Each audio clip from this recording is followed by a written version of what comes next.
You're listening to the Zach Gelb Show on Fox Sports 920 The Jersey. All right, welcome back in. 442 from the Princeton Orthopedic Associates Studios. Good stuff with Lionel Hollins a few moments ago. We'll get to Bob Cooney in just a second as we continue all of the Markelle Fultz conversation coming up at 5:15 today.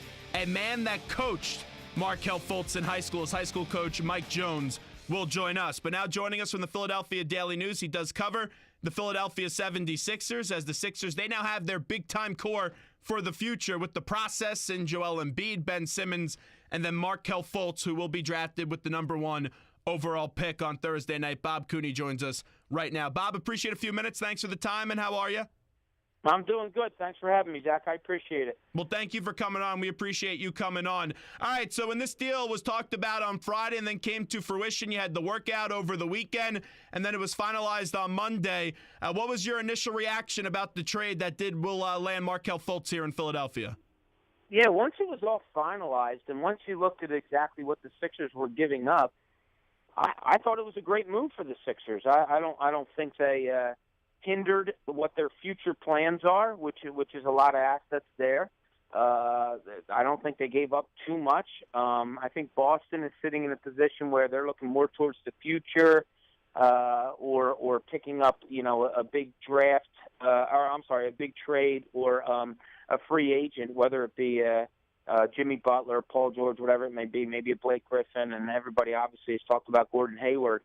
But I think the Sixers looked at Markelle Fultz, thought that he was a head and shoulders above everybody else as far as what the Sixers needed, and so then they targeted him, and then they had discussions with Boston, and it all worked out. So I think it's a really good move for the Sixers. How Markelle Fultz, how his game translates to the NBA, we'll have to see, but for now I think it's a good move for the Sixers.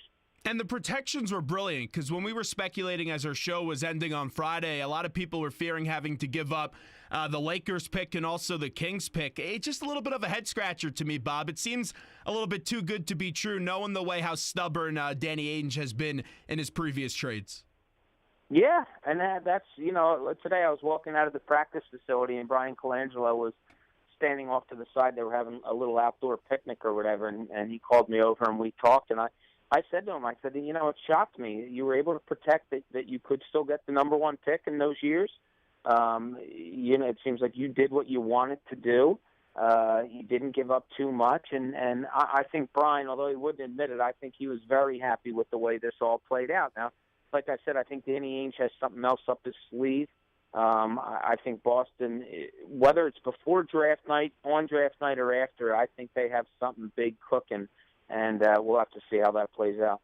You know how divided this fan base has been for the last few years, and you saw it yesterday. I thought that was pretty funny with what the Hinkie fans did, and I know that could annoy some people. But I said yesterday on the show that yesterday is a day that you could celebrate Sam Hinkie, but also finally praise Brian Colangelo. Do you agree with that assessment of how I viewed yesterday?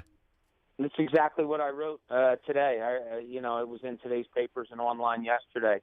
I understood the division that has taken place with this fan base for the last 4 years. You had people that totally believed in the process, people that were against it, and it was probably 80-20, 4-2 against. Yesterday was a big day for them because the deal gets finalized and the legwork was done by Sam Hinkie. There's no question about it. And Brian Colangelo pulled off a move with the help of Sam Hinkie. I think it's a time that both sides kind of have to come together and say, all right, why can't you just root for the team instead of saying how this all went, you liked or disliked? They're in a good position right now. Now, a lot of things have to happen. Joel Embiid has to stay healthy. Ben Simmons has to get acclimated to the NBA. Markelle Fultz also. You have to see how it plays out. It's not done yet, but they're in a good place right now. You're right. It's not done yet because the Embiid thing is still a major concern with the health, but they look like they're moving in the right direction. And I'm not someone that was process.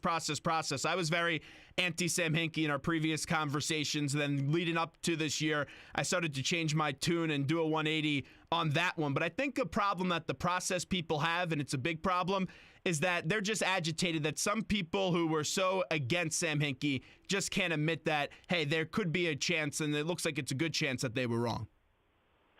Yeah, there's a chance you're absolutely right. And, they included me in on that list. They did, Really? I think it was called, you would know, Retweet Armageddon yesterday, where they picked off old tweets and retweeted them from years back. You've been pretty fair, though, right, Bob? You've been pretty fair from everything I read. I was a fence sitter. I said, hey, you got to sit back and see how things goes. My frustration with Sam Hinkie was for the fans. It was that he didn't talk enough, for my opinion, to let the fans know what he was thinking. I was looking at it that way. But I was a fence sitter. I said, you have to wait till this plays out, see what happens. I'm still there. I still think you need to sit back, see what happens. This isn't a sure thing yet. I mean, I think they're in a good position. But, you still have the health of Joel Embiid. You still have Ben Simmons hasn't played an NBA game. You don't know if Markelle Fultz could be the next Evan Turner or he could be something else. I mean, there's still a lot of question marks. Questions aren't answered yet. But I'll tell you, I said this. It's a fun fan base. It's very funny fun. the things that they come up with. But, they're definitive thinking on things. They want to bash everybody that had problems with it. Well, they're the head of the group. I texted last night and said, I could out you with some text messages that we went back and forth on what you believed in that didn't come true. But I didn't do that. But it's a fun time. It's neat that everybody's into it so much. So you have great text messages from Spike Eskin. Is that what you're saying? I didn't name names, but hey, you can make a lot of money with those these days. Just send them to Howard. I'm sure Howard would pay a nice penny for those. I'm not about that. Let's just say nobody gets it all right, but some of us know a little bit more than others. And that's the thing. It's a two-way street. Like yesterday I looked at it as petty but also funny. And then, hey, not everyone's going to be 110% right. I say a lot of wrong things. I say a lot of right things. That's just the nature of the beast in doing this job as we're talking to Bob Cooney. Hey, by the way, when was the last time that you talked to Sam Hinkie, by the way? I'll say within the last week. Do you think he'll get a job soon again in the NBA? I think he should. I think it was innovative thinking on his part. People want to label things, and this cracks me up. Like the Sam Hinkie lovers, they'll say his way was the only way to do it. Okay, maybe it was, maybe it wasn't. For this particular instance, it probably was. But don't sell Sam Hinkie short. Don't say that he could do this anywhere. Well, other teams don't need this done. They don't need 4 years of losing. I think Sam Hinkie's smart enough. He's from his acumen. He's one of the smartest people maybe in this country. He could go somewhere and figure out a way to do things. To label him as only a breakdown guy and take things to its core and then build back up, I don't know that that's solidly true. I would like to see Sam Hinkie go to a team that's mired in mediocrity, that maybe he just makes one or two moves and they move up. I would give Sam Hinkie a shot, absolutely. Talking with Bob Cooney right now from the Philadelphia Daily News. With Markelle Fultz, that's going to be the pick, the number one overall pick on Thursday. To you, why is Fultz the right pick? I think it's the best fit for the Sixers. There's just this little tinge of me, 5%, that says, I wonder if this is where they're going to sit. Now, 95% of me says Thursday's going to come, no doubt about it. Markelle Fultz, boom, done, here we go. But there's a little bit in me that says, I wonder if they're doing something else. I wonder if this is going to be part of a trade to bring in somebody else. I don't think it is, and I think they want to grow this organically, meaning, the guys you got, look at them for a couple of years and then see what you might add. So in that realm, I would say, Markelle Fultz is the best fit for this team, and that's a good reason for them to move up. They needed somebody that can be a breakdown scorer. He fits that. They needed somebody that likes to run the floor that can fit with Ben Simmons. He does that. Somebody that can shoot, whether it be off the dribble or standstill. He can do that. So I think they're going to have to tweak the team still in free agency. I still think they're going to need a shooter or two. But I think Markelle Fultz, out of this class right now, is probably the best fit for this team. If they went away from the way that everyone thinks this is going to happen on Thursday, what would be a possible trade that you could speculate? Give me a few names. I know Porzingis could be available. Who would be someone that you would speculate? Wow. Yeah, there's talk of Kevin Love coming here, and I think about that. And, he's on the hook for 2 more years for like $20 to $22 million per year. But after that 2 years, you could get rid of him. That's a stretch 4. I'm big on them getting a stretch 4 to go with Embiid, and I've been saying Ersan Ilyasova ever since he was traded. Dario Saric has to get the majority of the minutes, like 25 to 30 a game, but I would still like to see a stretch four there that you could pair with Embiid. So that's a name. I don't know. Big trade.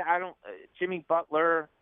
I don't know. Paul George. I know how good those guys are, but I'm just of the ilk, and I really believe I would let these kids grow at least a year or two. They're so young, and then see what you need, and then you have the money and you have the assets to either trade or go to free agency and fill in the spot that you need.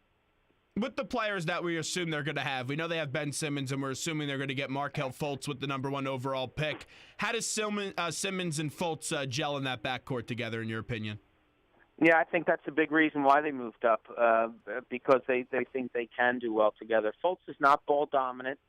He's somebody that can come off, and I say this to everybody I talk to. When people hear point guard, a lot of us think back to the days of a guy that comes back to the ball, grabs it, dribbles up the floor, sets up the offense, and there you go. That's not what the Sixers are looking for. Ben Simmons, I thought Brian Colangelo put it well yesterday, is going to be their primary ball handler. So point guard isn't the label. It's primary ball handler, meaning he's either going to rebound and go or he's going to get an outlet and go. And Markelle Fultz is going to be a guy that he can hit on a wing for a jump shot, or he can hit on a wing going to the basket, or that can be a pass, and Simmons cuts, and Fultz makes another good pass, and the offense is constantly moving. Markelle Fultz is a good basketball player. He can play off the basketball. The Sixers led the league in passes last year. That's what they want to do. They want to pass and move, layups and three-pointers and transition. So I think he fits best, and he fits best with Ben Simmons.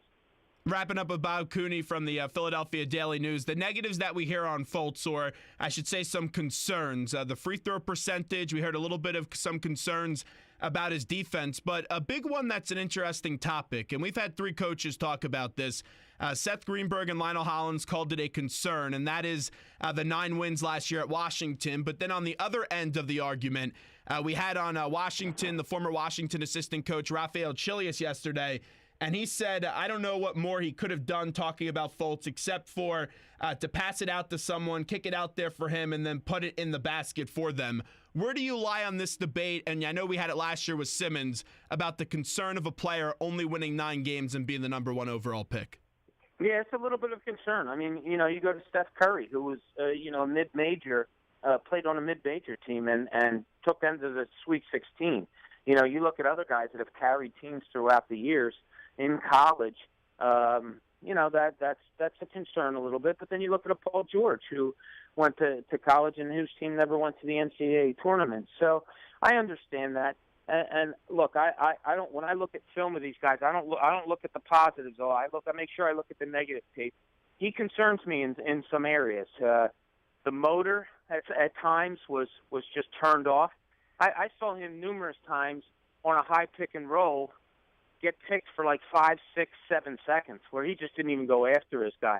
I saw him get beat on back doors where he totally lost sight of his guy because he was just looking at the basketball. There were times where he took a shot where he was just like, well, I have to shoot, so I'm just going to throw it up there. The motor thing concerns me a little bit.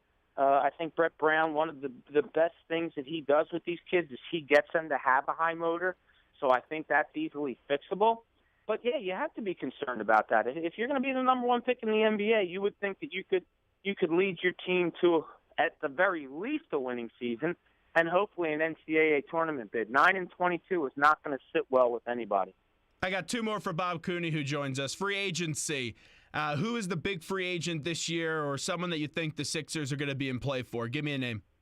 Yeah, I don't think big. Zach, Redick? When you say big, I don't know if you mean like a $25 million guy. I don't think they're there. Now, the names that I've been throwing out since the day he was traded, Ersan Ilyasova, I really believe in that guy. It's work ethic. It's professionalism. It's the way he plays offensively, the way he plays defensively, rebounds. I just think he's a really good fit with this team.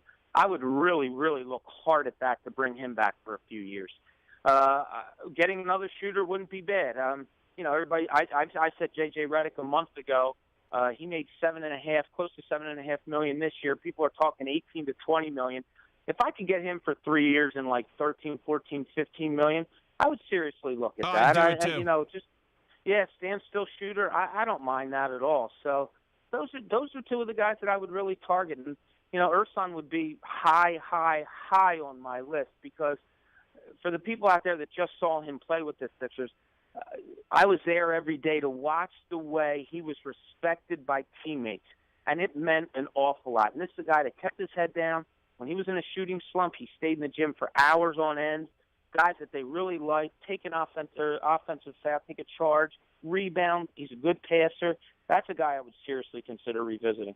And then finally, no matter what side that you fall on this thing, pro process or anti-process, everyone understands for this to work, you need Joel Embiid to stay healthy. How do you believe the Sixers are going to handle Embiid this year in terms of his minutes? I think it's full go.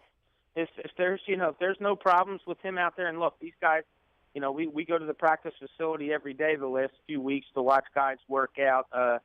Pre-draft workouts, and there's Embiid sitting on the side waiting to go, and T.J. McConnell, Nick Stauskas, and all the other guys.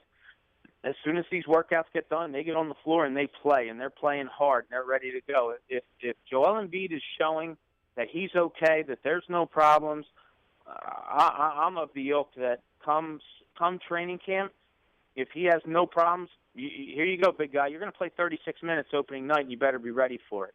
I really think that that's the way they have to go. No minute restrictions, nothing with the back-to-back. Brett Brown has said that when he's healthy and he's ready to go, he wants his center to play 36 minutes, his starting center. That's Joel Embiid. Get your ass ready for that and be ready to roll. I like the sounds of that, Bob. Hey, we appreciate it. Thanks so much. And if you want to send us any of those Eskins texts, feel free to send us those images, all right? I'll keep them to myself, buddy. Don't you worry. I didn't say it was Spike Eskins. Hold on. How about $450 for one text message? You do that? Now we're good to go. Don't you worry. Thanks so much, Bob Cooney from the Philadelphia Daily News.